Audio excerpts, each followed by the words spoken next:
नमस्ते मुलांनो. आज आपण आपलं सेंटेन्स फॉर्मेशन अतिशय सर्वात महत्त्वाचा टॉपिक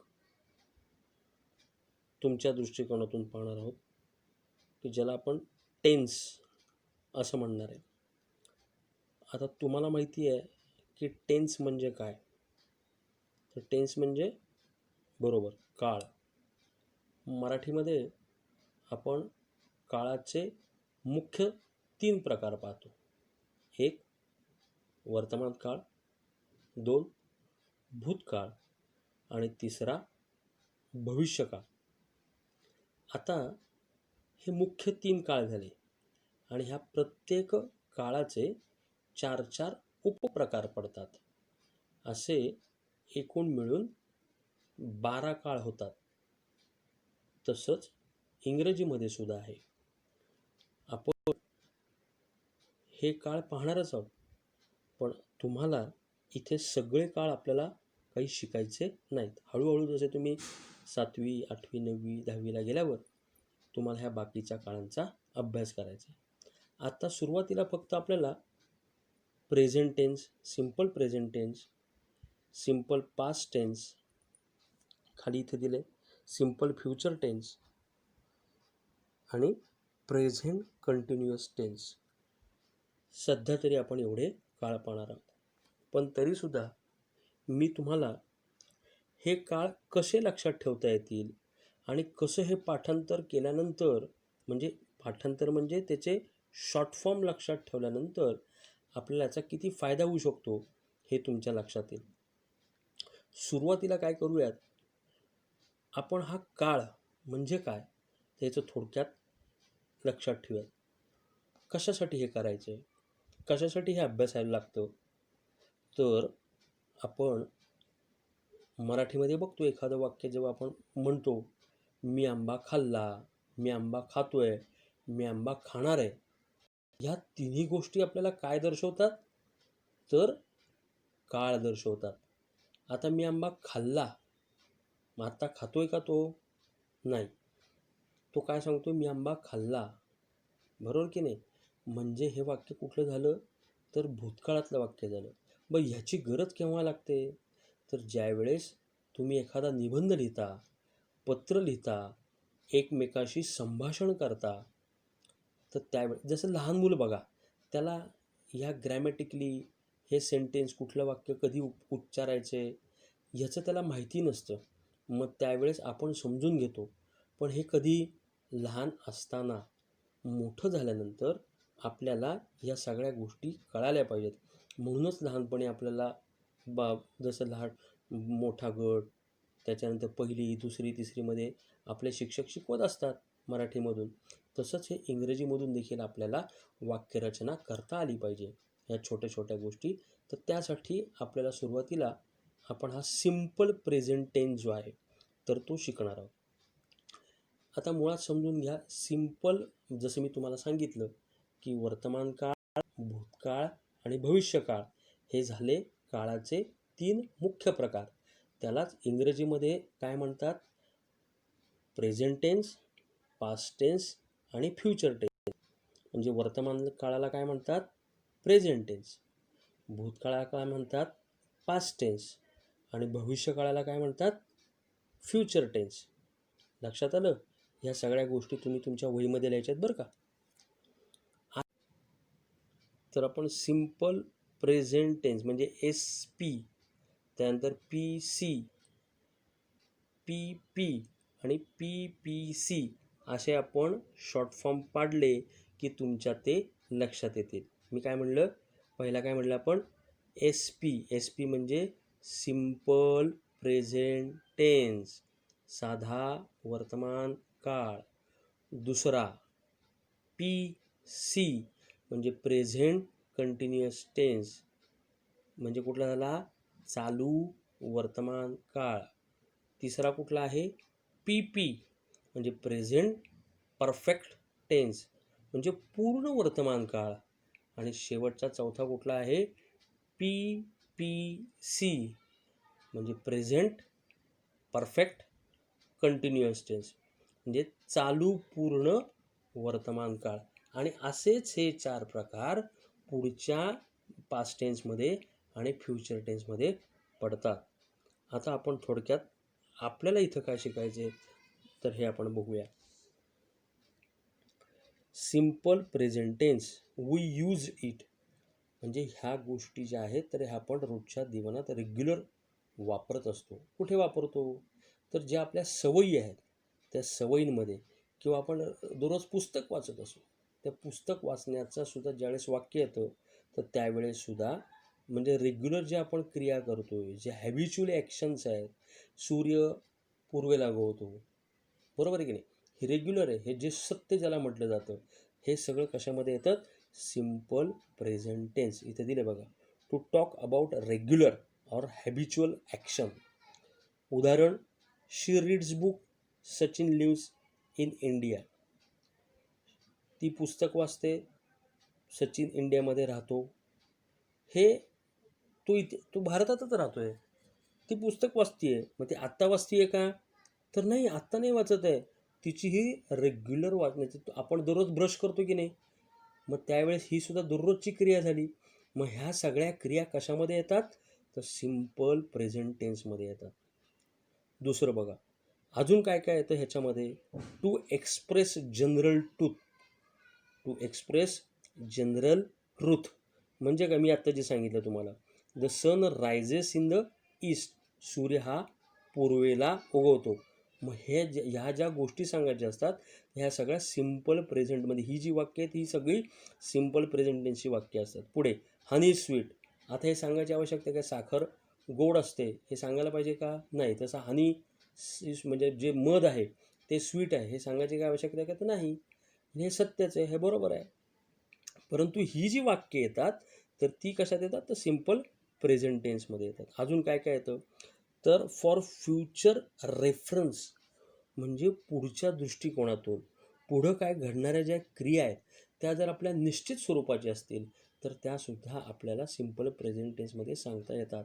आता काय उदाहरण, related with the time tables or fixed programme. जे आता तुम्हाला म्हटलं की परीक्षेचं टाइम टेबल आहे ते फिक्स्ड आहे.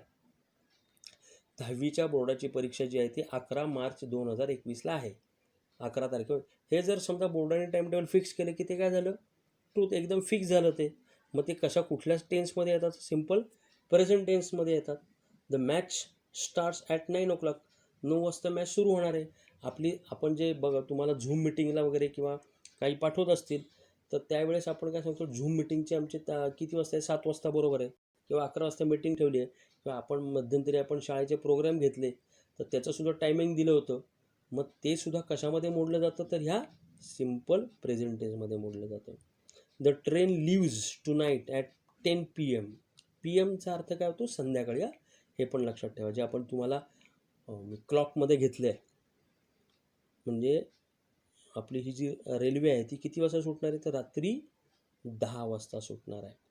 त्याच पद्धतीने जे आपण सिम्पल प्रेझेंट टेन्समध्ये बघितलं तशीच आता सिम्पल पास्ट टेन्समध्ये we use it to show complete action in the past. जे आपण आता सांगितलं प्रेझेंट टेन्समध्ये, एखादी क्रिया आपण दररोज करतो आहे, बरोबर आहे की नाही, जेव्हा जे खरं सगळ्या गोष्टी आहेत, ज्या सत्य घटना आहेत, तर ही वाक्य सांगताना किंवा एखादा प्रोग्राम फिक्स्ड आहे हे सगळं सांगताना आपण सिम्पल प्रेझेंट टेन्सचा वापर केला. आता पास्ट टेन्समध्ये काय पाहतोय आपण, एखादी क्रिया भूतकाळामध्ये घडलेली आहे पण ती नुकतीच घडलेली आहे. लक्षात ठेवा, भूतकाळाचे 2 आहेत. जो पास्ट टेन्समध्ये आपण जो पास्ट टेन्स शिकणार आहे तो भाग वेगळा, पण सिम्पल पास्ट टेन्समध्ये काय येणार आहे, जी आत्ताच नुकतीच घडलेली जी काही गोष्ट आहे ती सांगायची असेल तर त्यावेळेस सिम्पल पास्ट टेन्सचा उपयोग केला जातो. आपण बघूया आता काय आहे. उदाहरणार्थ, to show complete action in the past, I saw movie yesterday. मी काल पिक्चर बघितला. When did the train leave, ती जी ट्रेन आहे ती कधी निघाली हे विचारायचं असेल, आत्ताच नुकतीच गेली असेल तर. अजून काय आहे, टू शो पास्ट हॅबिट्स. समजा एखाद्याला काही पूर्वी हॅबिट्स होत्या, आत्ता नाही आहेत, पण काही, मी पूर्वी क्रिकेट खेळायचो, आता 50शीला आलेला माणूस जर म्हणत असेल मी लहानपणी क्रिकेट खेळायचो, मी खो खोचा कॅप्टन होतो, मी चांगला कबड्डी खेळायचो, मग ही सगळी वाक्यरचना जी आहे ही कशामध्ये मोडली जाते? तर सिम्पल पास्ट टेन्समध्ये. We played cricket during the summer. बघा काय म्हणलं, we played cricket during the summer. Summer म्हणजे उन्हाळ्याच्या सुट्टीमध्ये आम्ही काय करायचो? क्रिकेट खेळायचो. She always carried an umbrella. ती दररोज येताना काय आणायची? तर छत्री आणायची. मग अशी ही जी वाक्यरचना आहे ती सिम्पल पास्ट टेन्समध्ये केली जाते. आता सिम्पल फ्युचर. फ्युचर म्हणजे काय? तर भविष्यकाळ. पण हा भविष्यकाळ कुठला आहे? साधा भविष्यकाळ आहे, हे लक्षात ठेवा. कारण आपण प्रेझेंट टेन्सचे 4 प्रकार बघतोय. वी यूज इट, आपण हे वापरणार आहोत. काय? To tell what happen in future. What will happen in future, की भविष्यामध्ये काय घडणार आहे किंवा कुठली कृती आपण करणार आहे हे सांगायचं असेल तर सिम्पल साधा भविष्यकाळाचा आपण वापर केला जातो. I will go to Nashik. I will visit Mahabaleshwar. मी महाबळेश्वरला जाईल. कधी सांगितलं आहे का? उद्या जाईल, परवा जाईल, तेरवा जाईल? काय नाही, जाईल मी, एवढंच. मी कधीतरी भविष्यामध्ये जाईल. असं जेव्हा फिक्स असेल तर नाही.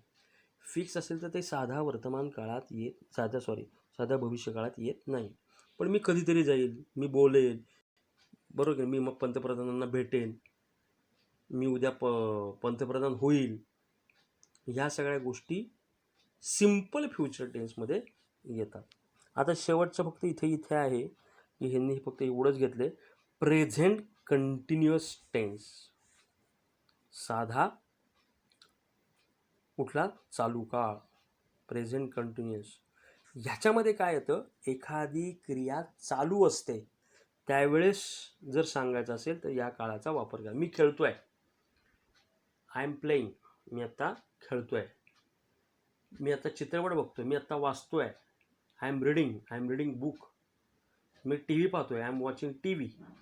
अशा ह्या सगळ्या गोष्टी सांगायच्या असतील तर त्यावेळेस या सिम्पल कंटिन्युअस जी क्रिया चालू आहे.